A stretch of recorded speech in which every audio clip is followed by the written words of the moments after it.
ઓમ નમો નારાયણ. હું અરુણાબેન પી ગોસ્વામી સુરતથી તમારું સ્વાગત કરું છું અરુસ કિચનમાં. તો આજે આપણે બનાવશું મેક્રોની પાસ્તા સૂપ. તો એના સારું આપણે જોઈએ આ મેક્રોની પાસ્તા.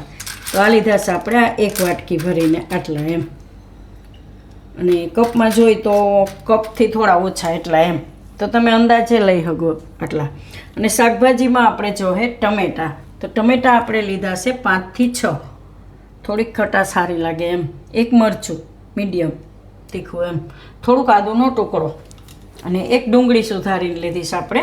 થોડાક લીધા છે લીલા વટાણા, 1 ગાજર આ રીતે સુધારી લીધું છે, અને થોડાક આપણે લીધા છે મકાઈના દાણા, થોડીક ફણસી, લીલા ધાણા, અને આ આપણે થોડાક ધાણાના ડાઠિયા લીધા છે આ રીતના ધોઈને. થોડુંક આપણે કોર્નફ્લોર નાખીશું, 2 ચમચી જેટલું કોર્નફ્લોર લીધો છે, અને માખણ. તો આને માખણમાં બનાવશું ને આપણે ઘરનું બનાવેલું જ માખણ છે. અને લસણ તો 5 થી 6 મોટી કળી લસણ લીધું છે, થોડીક મરી પાવડર, મીઠું જોહે સ્વાદ પ્રમાણે, અને પાણી જોહે. બસ આટલી વસ્તુ આપણે જરૂર પડશે. તો પહેલાં આપણે આ ટમેટાં છે એને આપણે પીસવાના છે, તેની ગ્રેવી બનાવવાની છે. તો આ મિક્સર જાર લઈને એમાં આપણે આ બધા ટમેટાં લઈ લે. આ બધું આપણે પહેલેથી ધોઈને જ લીધું છે. તો ટમેટાને આપણે આ રીતે ટુકડા કરી અને આમાં લઈ લેવું.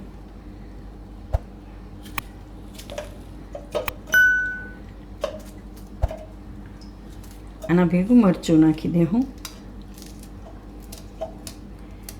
અને આ આદું.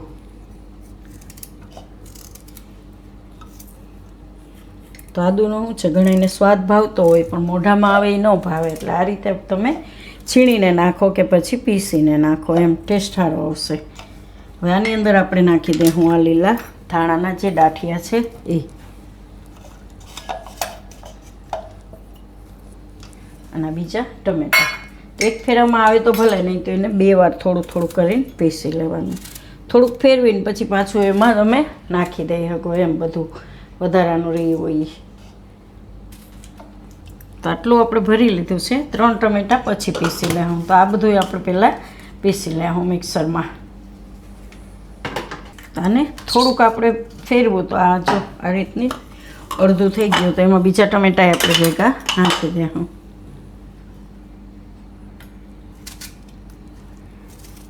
અને બધું પીસી લેવું આપણે.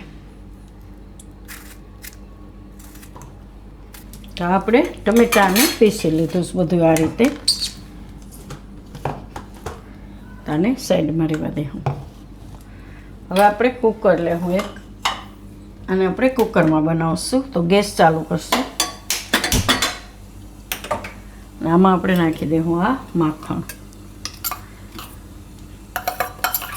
માખણ ફ્રીજમાં રાખેલું હોય એટલે થોડુંક મેલ્ટ થતા વાર લાગે, એટલે એ ગરમ થાય ત્યાં સુધીમાં આપણે આ જે લસણની કળીયું છે એને છીણી લેવું. આ રીતે ઝીણું ઝીણું.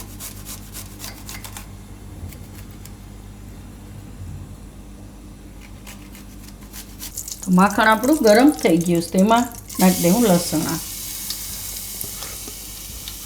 તમારે તેલ નાખવું હોય તો તેલમાં વઘાર કરી શકો, પણ માખણમાં એકદમ સરસ લાગે.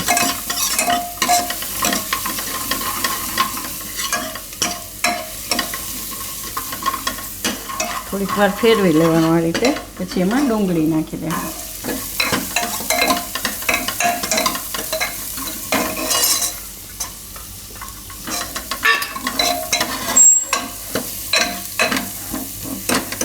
હવે વટાણા ને મકાઈ.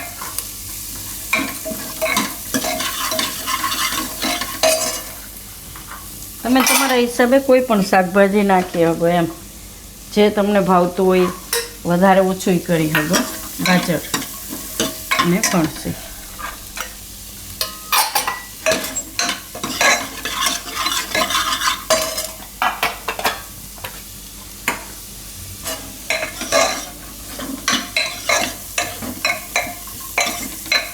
થોડીક વાર આને પાકવા દેવું, 1 મિનિટ. તો આને 1 મિનિટ પકાવી લઈએ. ત્યાં સુધીમાં આપણે પાસ્તા છે એને આ રીતે મોટા વાસણમાં નાખીને એકવાર ધોઈ નાખીશું.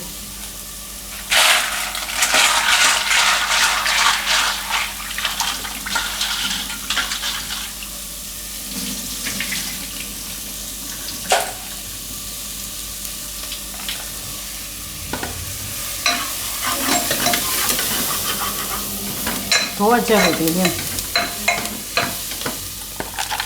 હવે આપણે આમાં નાખી દઈએ હું આ ટમેટાની જે પ્યુરી પીસીને રાખ્યો એ.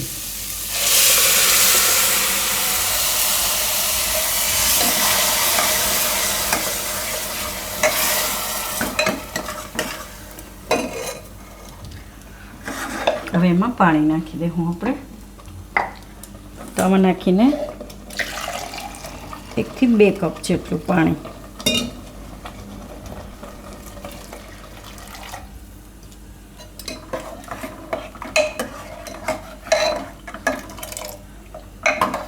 તો જે આપણે આમ પાણી નાખીશું કે સૂપ હોય એટલે પાણી વધારે જોઈએ આપણે.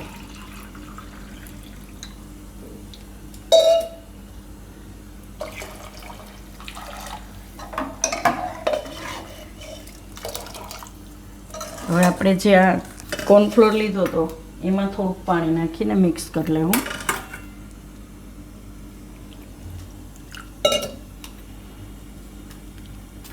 નોર્મલ પાણી લેવાનું આપણે.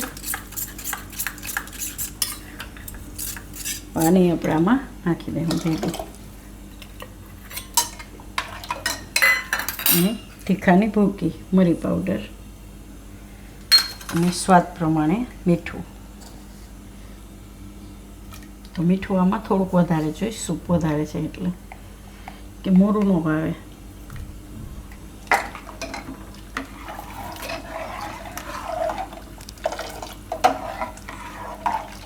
હજી થોડુંક પાણી આપણે જરૂર પડશે. હવે આ પાસ્તા છે ધોયેલા એને આપણે કુકરમાં નાખી દઈશું.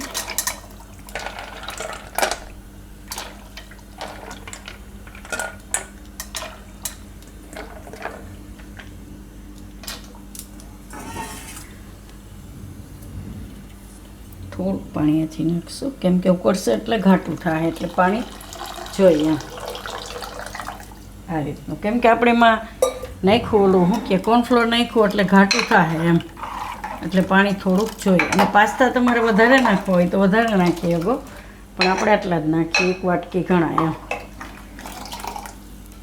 અને તીખાશ તમે તમારા હિસાબે વધારે ઓછી કરી શકો એમ. તો હવે આને આપણે કુકરનું ઢાંકણું બંધ કરી દઈશું અને આમાં 2 વિસલ થવા દઉં. તો કુકર આપણે ઉતારી લીધું હતું. હવે એને ખોલીને જોઈ લઉં આપણે.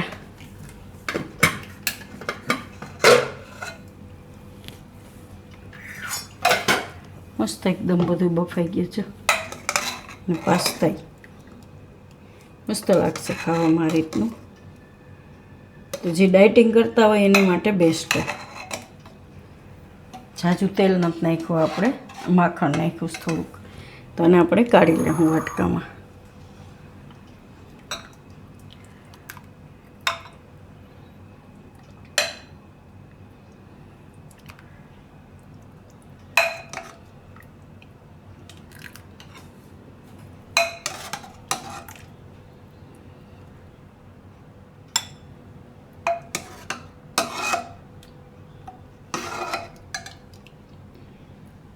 અને પાસ્તા છે એ આપણે આ સૂપમાં એકદમ બફાણા છે તો એમાં પાસ્તામાં એકદમ સરસ સ્વાદ આવશે એમ, મોરા નહીં લાગે તમને.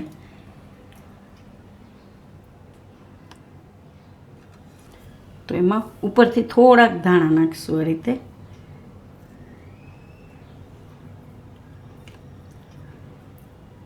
અને બીજા આપણે આમાં નાખી દઈશું. ઉતારીને પછી નાખી દેવાના એમ ધાણા. તો તૈયાર છે આપણું મેક્રોની પાસ્તા સૂપ.